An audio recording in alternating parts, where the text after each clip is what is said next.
This is 108 Soul for the community with Nicki Sunshine.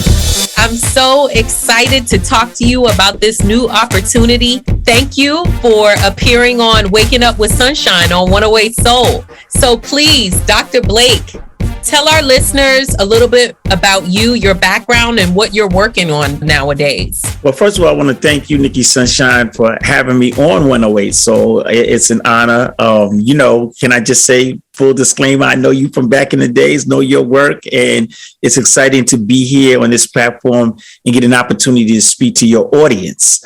I'm Dr. Shango Blake.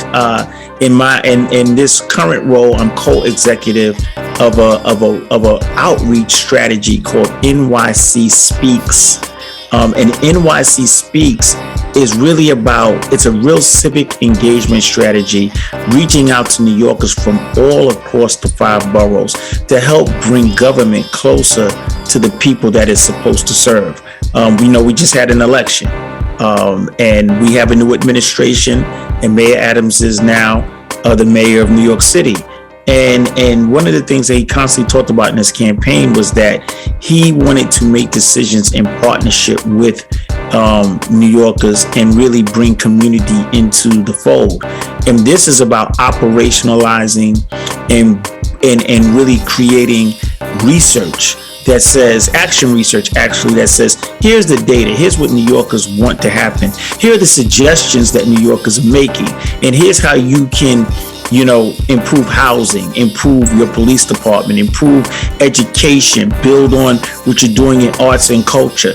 And so the exciting thing in terms of this process is that we have taken New Yorkers from diverse set of lived experiences, a diverse set of subject matter expertise, neighborhoods, and ethnicities, and brought them together to actually develop this survey instrument.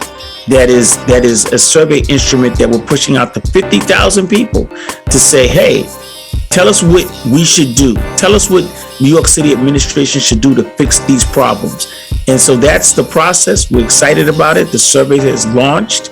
It's out there. And we're just thankful that we can just bring this information to your audience.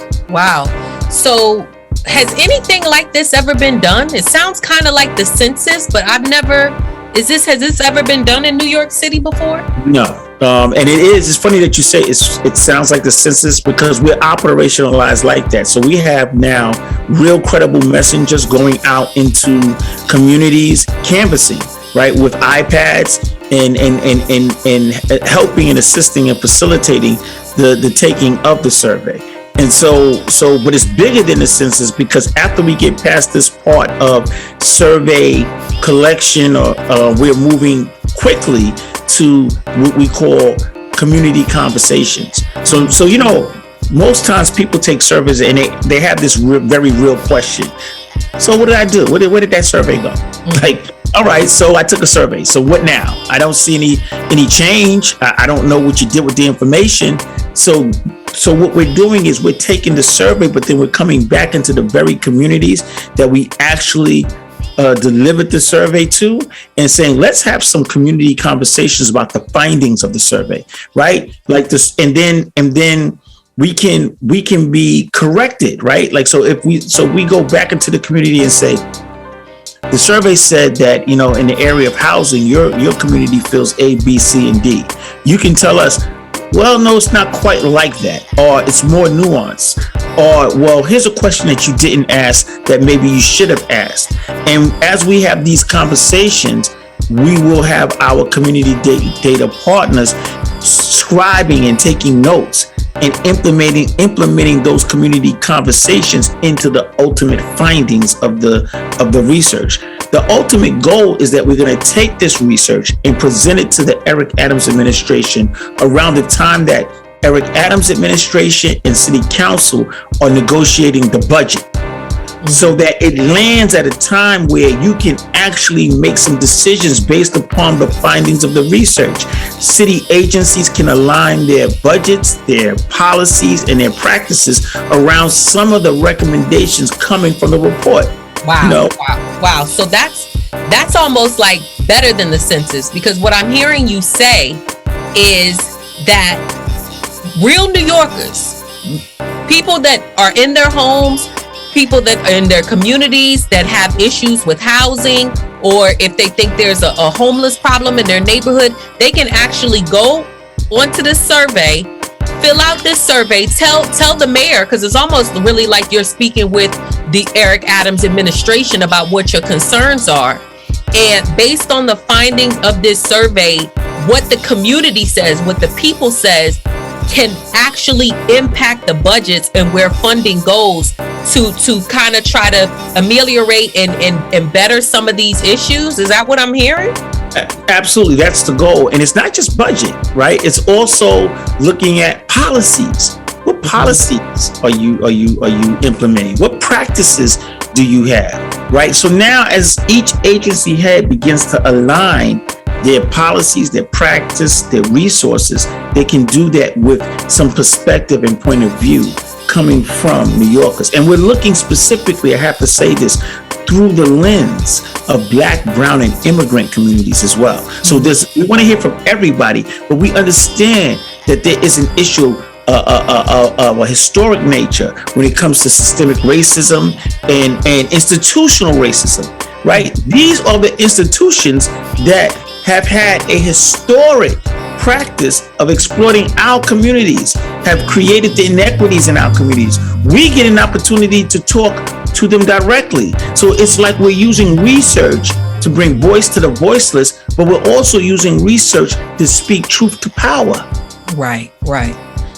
Okay, so I know that this survey launched, was it January 13th? Yes. Okay, so January 13th. So how long do people have to, get their voices heard or their concerns heard with this survey? So our closing date is January 28th. We anticipate that we will be, based upon some new initiatives that have been created, extended by at least a week. So you're talking about another 13 days to go to nycspeaks.org and fill out the survey. I got to tell you this, I just want to say one more thing about this survey. This is not a waste of your time. And I have to say that because, people are survey hesitant based upon just taking surveys and it going nowhere. I am literally in conversations. I had two conversations last week with every agency head of New York City, every deputy mayor of New York City. There is an excitement. They're leaning in because as leaders of these institutions, they're also interested in finding out what the research will tell them about their particular office.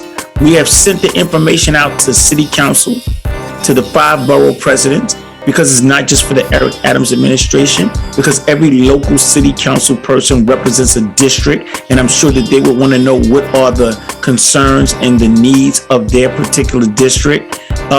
One particular agency in particular has really leaned in, got so excited about the project that they created a different version of the same project, and that's the New York City Department of Education. They created NYC Youth Speaks, and they took our survey, modified it to help high school students understand and also get an opportunity to participate and learn about civics. And they have distributed it to their students. And so the data from their survey will be implemented into ours, so that even in our findings, we will have youth voice really present in a robust way. Right. I think it's really amazing because this is like you said, nothing like this has been done in New York City. And from Eric Adams, how he presents himself and what his brand is, it's really for the people and by the people. And he wants to hear from the people. It's no surprise that people are going to have issues concerning housing and employment and some of the educational issues with the gifted and talented program, et cetera, but you're going straight to the people. even in immigrant communities, African communities and so forth in the Bronx, and they will be able to partake in these surveys as well, or make connection with someone? Absolutely. Matter of fact, we were so intentional that we were very intentional about the language that the surveys are represented in.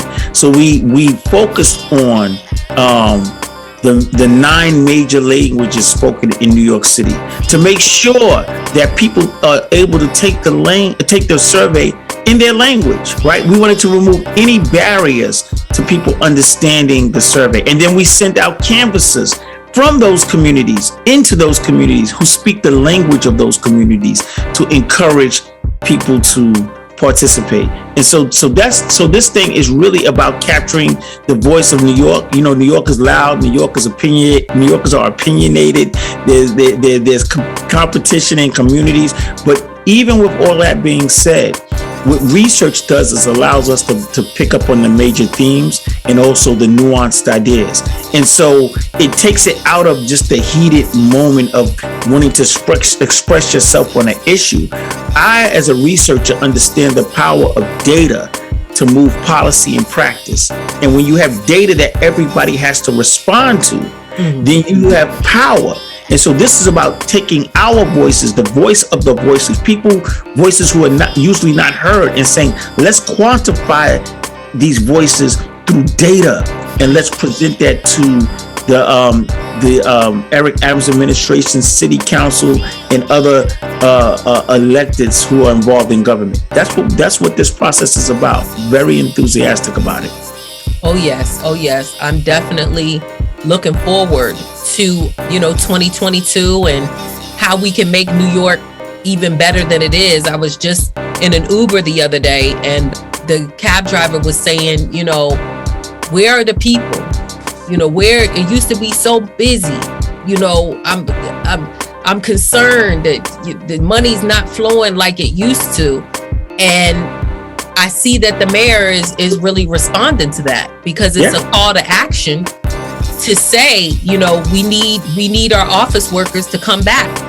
We need you to come back to work and be in the city so we can really get our economy flowing. And it seems like he's even got a jump start on some of these issues, even though the survey isn't. Oh no, I've had an opportunity to.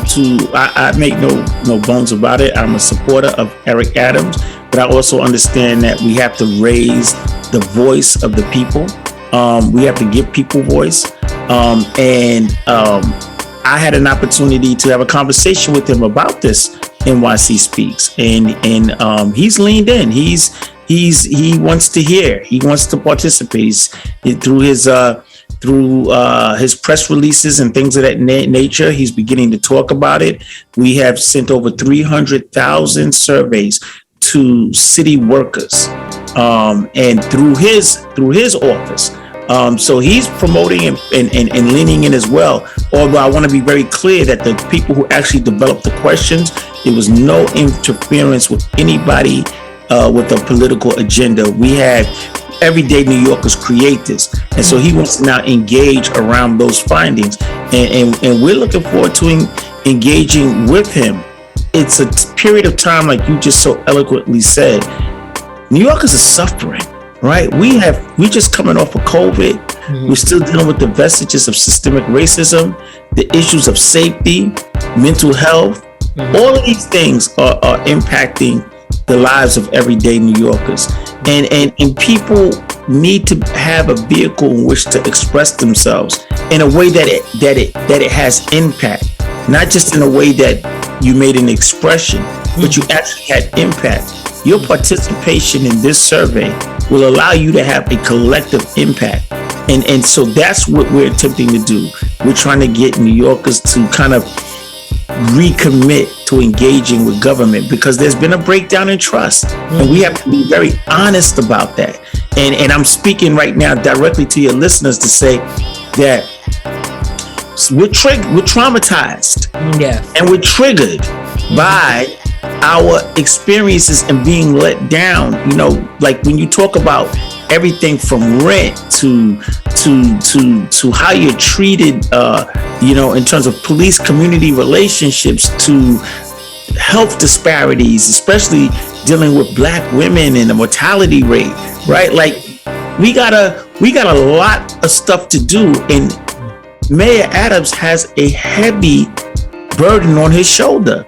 So he can't do it alone. But the way we can support him is with real actionable research, real data, real information coming from New Yorkers to say, this is what we need. And so it's a shift from this paternalistic approach to leading that says, I'm going to go in the back room and I'm going to figure out some things and I'm going to tell you that this is good for you. It's a shift from that. It's like, okay, we're not going to agree on everything. You might not get everything that you want, but let's have the conversation and let's begin to see where we can kind of collaborate and push together for change. And you know what though? There may be things that after I read this report, I said, I never thought about it like that. But unless we quantify it through data, then we can never have the mandate. Absolutely. Can you tell the 108 Soul listeners one more time where they could find the survey, and if they're interested, how they can connect with you? Okay, so to find the survey, you go to nycspeaks.org. That's nycspeaks.org. The survey is live. As soon as you go there, you just take the survey, and you can get started. So we thank you for that. If you want to reach out to me, you can email me at drblake@nycspeaks.org. That's drblake@nycspeaks.org. Or you can reach out to me by going to tnhhp.com. Thank you so much, Dr. Blake, for coming on to Waking Up with Sunshine on 108 Soul. And we're excited to improve our city and really get some data and some results from this survey. So keep up the good work. Thank you. And let's continue to wake up with sunshine. Thank you. All right. Oh, wow. This was perfect. Thanks for listening to 108 Soul for the community with Nicki Sunshine. For more information about 108 Soul for the community, go to our Facebook and IG pages at 108 Soul NY.